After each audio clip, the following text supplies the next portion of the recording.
So my question is, what does the Quran or Islam says about killing for mercy? I'll give you an example. For example, someone is in a very deep or long coma. So can we end the person's life? Number two, what if we have like a sick cat who is really, really sick and we pity the cat? We pity it. So can we end the cat's life? I'm just asking a question. I'm not going to do it. The brother is talking about euthanasia. The English word, what is euthanasia? It's not killing for mercy. The right word is euthanasia. That means if a person is sick and if the doctors say that there is no chance that he can improve and he's like a vegetable, he can continue living by putting on apparatus, life-saving apparatus. So is it permitted in Islam that you can end the life of such a patient? And then it will come to the animal. But first we'll talk about the human being, then we'll come to the animals. As far as euthanasia is concerned, there are two types of euthanasia. One is active and one is passive. In the active euthanasia, if the patient is suffering from certain diseases which the doctors say cannot be cured and he'll be like a vegetable, in active euthanasia, you inject a drug and then you put the patient to death. In passive euthanasia, if the patient is on life-saving apparatus and if you remove that apparatus, and if he dies, that's called as passive euthanasia. As far as active euthanasia is concerned, injecting a drug to kill a human being, that is prohibited in Islam. It's haram. It's not permitted. Because you cannot take life of any human being. It's Allah subhanahu wa ta'ala who cures and gives life. As far as passive euthanasia is concerned, where a patient is on life-saving apparatus, like fibrillators or ventilators, and the doctors say that there's no chance he can improve, he's like a vegetable. And those machines are very expensive. Every day you may be paying thousands of ringgit. In this case, if the person cannot afford, and the doctor says there's no chance of improvement, for you to remove those apparatus because you cannot afford it, that is permissible. Killing actively is prohibited, but passive euthanasia, where you remove the life-saving apparatus, because the doctors have said there's no chance of his survival, so passive euthanasia not has to be done, can be done.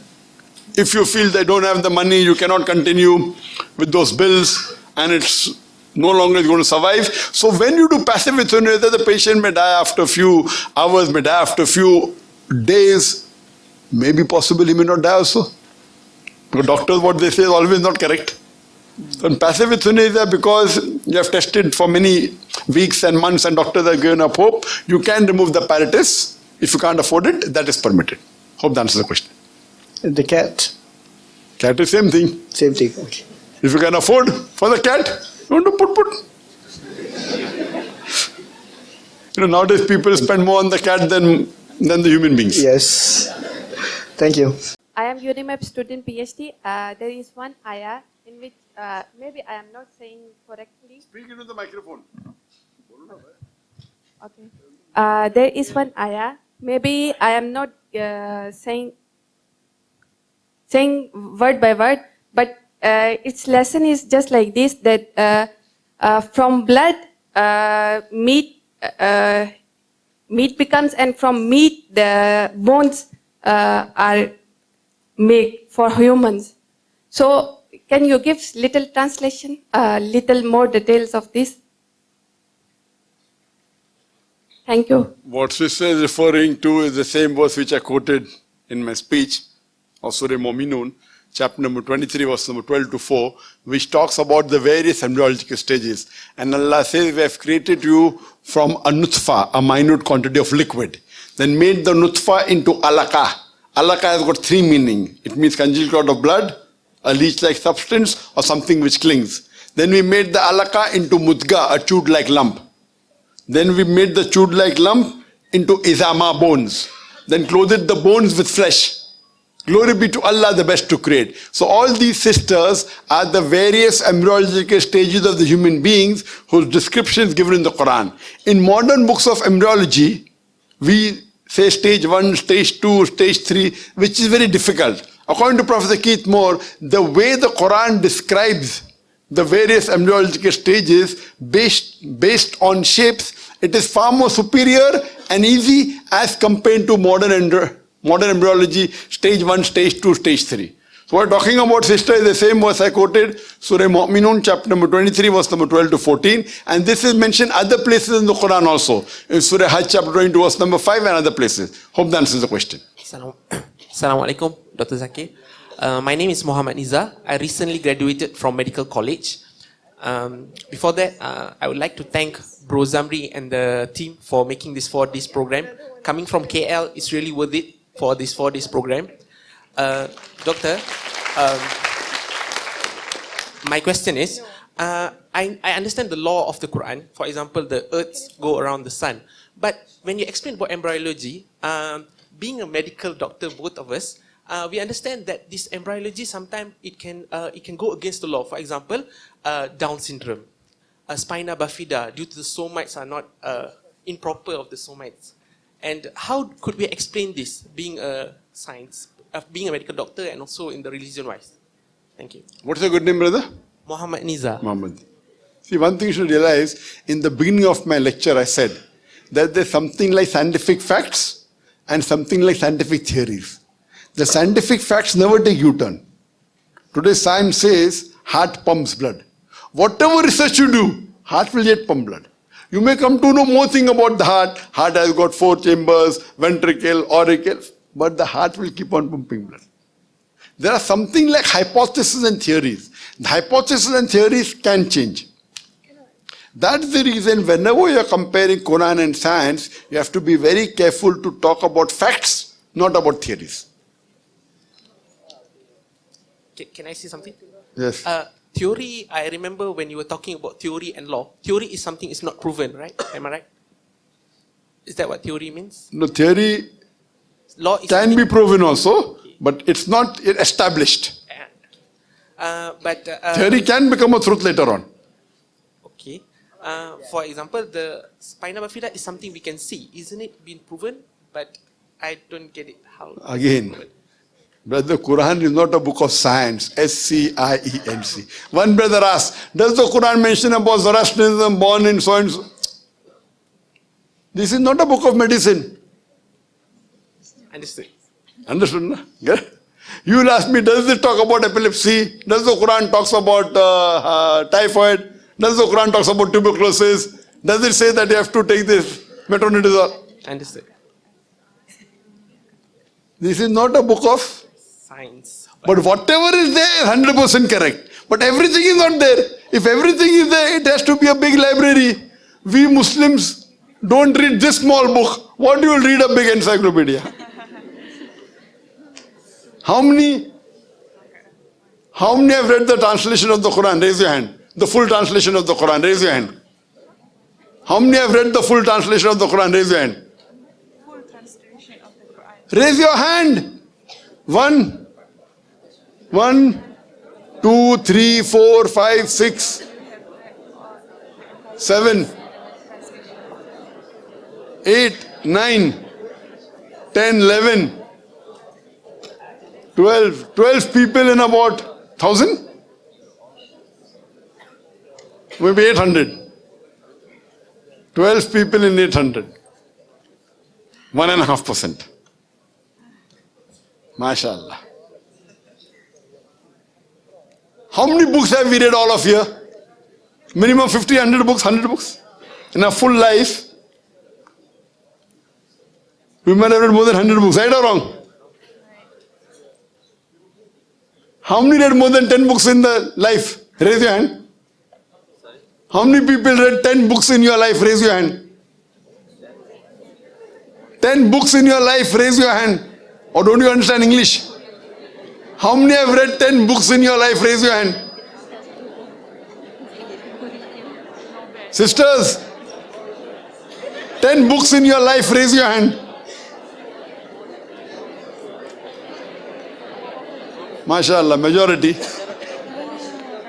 I would say people here at least may have read minimum 100 books. But when you pass your school, only finish so many books.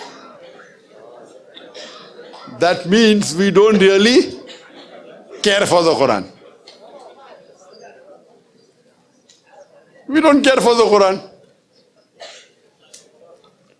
I told you Quran is the most positive book in the world. It's a proclamation to humanity, a fountain of mercy and wisdom, a warning to the heedless, a guide to the erring, an assurance to those in doubt, a solace to the suffering, and a hope to those in despair. It's not a book of science, S-C-I-E-N-C, but the book of signs, S-I-G-N-S. It's a hidayah to humanity. It is the instruction manual for the human being, the do's and don'ts. So I request all of us here that at least we take a commitment that we will finish the Quran in the next couple of months. Yes or no? Who would like to read the Quran in the next couple of months? Raise your hand. MashaAllah. Hope we fulfill our commitment. Read it in the language you understand the best with understanding. If you know English, read in English. If you know Malay, read in Malay. If you know Chinese, read in Chinese. You owe it to yourself. It is the most positive book in the world. It can solve many of your problems. Different problems. Hope that answers the question. Welcome back, friends. I hope you enjoy the video till the last minute. My dear brother and sister, Almighty Allah clearly mentioned in the Holy Quran, الَّذِي خَلَقَ الْمَوْتَ وَالْحَيَاةَ لِيَبْلُوَكُمْ أَيُّكُمْ أَحْسَنُ عَمَلًا. Almighty Allah create life and death just to test the people. So this life is a test for us. If you have done good, so you will be entered into Jannah. But if you do bad, then you will be entered into the hell. My dear brother and sister, Islam is the only religion which talk about unity, faith and brotherhood. In the Holy Quran, Almighty Allah clearly mentioned, وَاعْتَصِمُوا بِحَبْلِ اللَّهِ جَمِيعًا وَلَا تَفَرَّقُوا. Hold the rope of Almighty Allah fast and do not be divided. My dear brother and sister, today most of the people, they destroy the people by the name of Islam. Remember that these are not Muslims. Those people who doing blast and they kill the innocent Muslim people in their own country, they are not responsible for a Muslim. They are not Muslims even more. Islam says if you save one human being, it means that you save the complete humanity.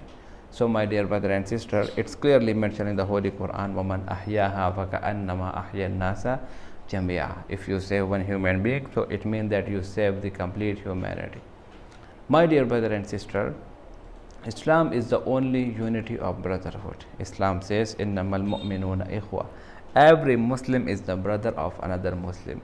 If you search every religion, so no religion will be tell you about brotherhood except Islam. In other words, look at the Holy Quran, and Almighty Allah clearly mentioned, Inna Deena Indallahi Islam. The only acceptable religion is Islam, so without Islam you will not be entertained. Islam is the religion of love. That's why Islam says you should spread love everywhere and almost in every atmosphere. My dear brother and sister, this brother asked a question that can Islam allow to kill for mercy? For example, if a person is really ill and he is in we can say in a trauma and he is in coma and he did not there is nothing for his recovery, so does Islam allow it for killing? So answer is no, never. Almighty Allah clearly mentioned in the Holy Quran, وَلَا تُلْقُوا بِأَيْدِيكُمْ إِلَى التَّهْلُكَةِ. Do not throw yourself into death. So you are not allowed to kill your parent, to kill your own self. That is totally prohibited in Islam. Plus in Hadith of Prophet Muhammad sallallahu alaihi wasallam, if someone kill his own self, so till the day of Qiyamah he will be responsible for his deed. So Dr. Zakir Naik gave him a very beautiful answer. I hope you like the video. If you like the video, subscribe the channel and share it with your friends.